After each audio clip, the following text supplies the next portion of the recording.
What if I told you Bronson Reed went from being fired by WWE to nearly destroying one of WWE's golden boys on live TV? His tsunami has become iconic, and after hitting Seth Rollins with 6 of them, the entire WWE universe was left in shock. That moment changed everything, showing the world that Bronson Reed isn't just another big guy, he's that guy. And since then, he's become one of the most talked about wrestlers in WWE. But his journey wasn't easy. From struggling in NXT to being released and clawing his way back to becoming WWE's new monster, Bronson's story is one of grit, perseverance, and domination. So, how did he go from overlooked to unstoppable? To understand how he got here, we have to rewind to the start. And trust me, you'll be surprised by where it all began. Bronson grew up in Australia, far from the wrestling hotspots like the US or Japan. He wasn't handed anything. He wrestled in small, local promotion, sometimes in front of tiny crowds. We're talking about places where the audience was probably outnumbered by the wrestlers. Breaking into the global wrestling scene from Australia isn't exactly easy. Scouts weren't exactly checking out kangaroo wrestling in their spare time. But Bronson kept at it, grinding match after match, determined to make his name. In 2019, his persistence finally paid off when WWE signed him after noticing his impressive work internationally, especially in Pro Wrestling Noah. He made his NXT debut during the NXT Breakout tournament, where WWE showcased new talent. Bronson immediately turned heads with hard-hitting style and surprising agility, including a top rope splash that would later become his iconic tsunami. Even though he didn't win the tournament, his performance left a mark, literally and figuratively. Over time, he worked his way up the NXT roster, with his biggest moment coming in May 2021 when he defeated Johnny Gargano in a steel cage match to win the NXT North American Championship. It was a career-defining victory that showed his potential to be a major player. But even with all that momentum, Bronson struggled to gain consistent direction for his character, which limited his connection with fans. Then, just months after his big title win, WWE shocked everyone by releasing Bronson in August 2021 as part of their budget cut. For many wrestlers, that would have been the end, but not for Bronson. He used the setback to reinvent himself, wrestling as Jonah in promotions like New Japan Pro Wrestling, where he built even more credibility and proved he was far from finished. But Bronson didn't just reinvent himself, he completely leveled up. Wrestling as Jonah in New Japan Pro Wrestling, he didn't just wrestle, he dominated. NJPW is where the best in the world go to prove themselves, and Bronson wasted no time showing he belonged. His biggest moment? Taking down Kazuchika Okada during the G1 Climax tournament. Now, if you're not familiar with Okada, think of him as wrestling royalty, like the LeBron James of the ring.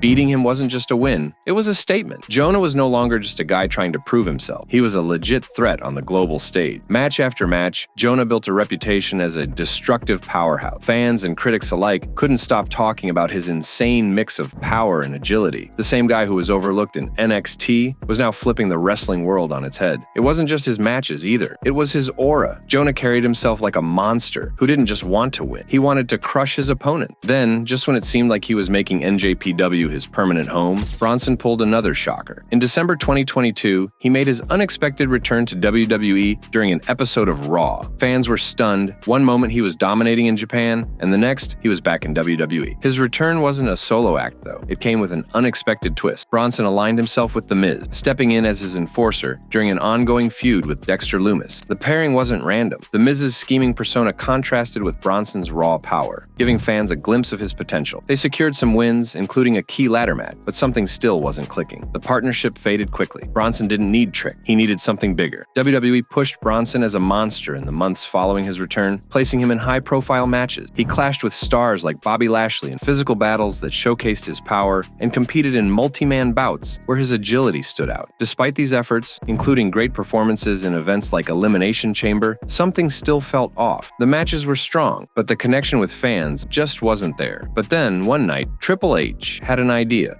that wouldn't just change Bronson's career, it would completely redefine how fans saw him. It all led to a moment that left the WWE universe in shock and finally cemented Bronson Reed as the force he was always meant to be. And at the center of it all, one of WWE's biggest stars. What happened that night, and how did it finally make everything click for Bronson? It started with Seth Rollins, one of WWE's biggest stars, in the ring after a chaotic confrontation with CM Punk and Drew McIntyre had spilled into the crowd. Just as Rollins was trying to recover, out of nowhere, Bronson Reed attacked him. At first, the crowd wasn't sure how to react. Bronson hit Seth with a brutal tsunami, and the boos started pouring in. But instead of backing down, Bronson climbed the ropes again and hit another one. Still, the boos kept coming. By the third tsunami, the energy in the arena started to shift. The crowd's attitude began to change, and by the fourth, 4th and 5th, they were buzzing. By the 6th tsunami, fans were on their feet, cheering and chanting for more. What started as a brutal attack turned into a spectacle that left the crowd in awe. Rollins, gasping for air and coughing up blood, was left barely able to move. In a post-show interview, Bronson explained that he was tired of waiting for opportunities and decided to make a statement. Social media exploded with reactions, calling it one of the most intense beatdowns ever seen. Fans and commentators couldn't stop talking about how the true Bronson Reed had finally arrived in WWE, and this moment was his. This wasn't just another segment, it was the turning point. Bronson Reed wasn't just a big guy with potential in him, he was a dominant force who made an unforgettable statement. Triple H's vision for him had finally come to life, and the fans were finally on board. But this was just the beginning. What came next would solidify Bronson as one of WWE's most dangerous competitors. After his explosive attack on Seth Rollins, where he hit 6 tsunami splashes, the WWE Universe began to realize just how dangerous Bronson Reed really was. But WWE wasn't done testing it. They threw him into a feud with Braun Strowman, and things quickly got out of hand. The rivalry reached a boiling point with a brutal backstage brawl where Bronson delivered a tsunami splash onto Strowman, sending both crashing through a car. That moment showed off Bronson's raw power and agility, establishing him as a true monster heel. But the real fireworks came when they faced off in a last monster standing match on September 30th, 2024. The two giants went to war, and it wasn't pretty. The ring nearly collapsed during a superplex, and the chaos was at an all-time high. Despite Bronson's ferocity, Strowman secured the win thanks to interference from a returning Seth Rollins. Even though Bronson lost the match, the rivalry with Strowman helped establish him as a major player in WWE. Then came his match against Rollins at Crown Jewel on November 2nd, 2024. Rollins won again, but Bronson's sheer toughness and resilience already cemented his place as one of WWE's most talked about stars. However, the real turning point came just weeks later, on November 18th, 2024, when Bronson faced Seth Rollins again on Raw. This time, Bronson got the win, showing the world that he wasn't done. He was only getting started. Bronson Reed's journey from being overlooked to becoming a monster heel has been nothing short of impressive. His feuds with Seth Rollins and Braun Strowman not only showcased his physical dominance, but solidified his reputation as one of WWE's most dangerous competitors. Bronson took another big step in his career by aligning himself with the Bloodline on the November 15th episode of SmackDown, positioning himself as one of the most dominant forces in WWE. This wasn't just about joining a faction, it was about solidifying his place as a true monster in WWE. At Survivor Series War Games on November 30th, 2024, Bronson's role in the match was a statement to the world. He may not have walked away with a victory for his team, but his performance was undeniable. He went toe-to-toe with some of the biggest stars in WWE and held his ground. In War Games, it's not just about who wins, it's about who stands out. And Bronson definitely did that, even though he missed it. That tsunami from the top of the cage was crazy. He was in the same ring as Roman Reigns, Sami Zayn, Jey Uso, and even CM Punk, yet he still made an impression with his sheer presence and brutality. This performance proved what fans have been saying all along. Bronson Reed has the potential to not just be a part of the Bloodline, but to eventually rival their dominance. He's got that same monster enforcer vibe that we see in Jacob Fatu, and who knows, he could be the one to eventually challenge Roman Reigns himself. What really sets Bronson apart isn't just his raw power, it's the mix of strength and surprising agility for a guy his size. For someone who could probably bench press a car, he sure knows how to move around the ring. His finisher, the tsunami, is one of the most devastating moves in WWE today, and trust me, when it lands, it lands. So, what's next for Bronson Reed? With his power, agility, and dominance, the future looks bright for this monster heel. Could he challenge Gunther for the World Heavyweight Championship? Or maybe Cody Rhodes for the undisputed WWE Universal Championship? Both are top-tier champ, and Bronson's got what it takes to stand toe-to-toe with them. Then, there's Braun Breaker, the Intercontinental Champion, and a potential dream match between these two powerhouses. But imagine this, Bronson Reed versus Brock Lesnar. Two absolute forces in the ring, each with the power to crush anyone who gets in their way. Now that's a match made in heaven, right? We miss Brock Lesnar in WWE for sure. I mean, his legendary rivalry with Roman Reigns was crazy, but it wasn't always legendary. They were once booed in the main event of WrestleMania, but the way they turned it around is just next level. How? Check out the video on the screen for that.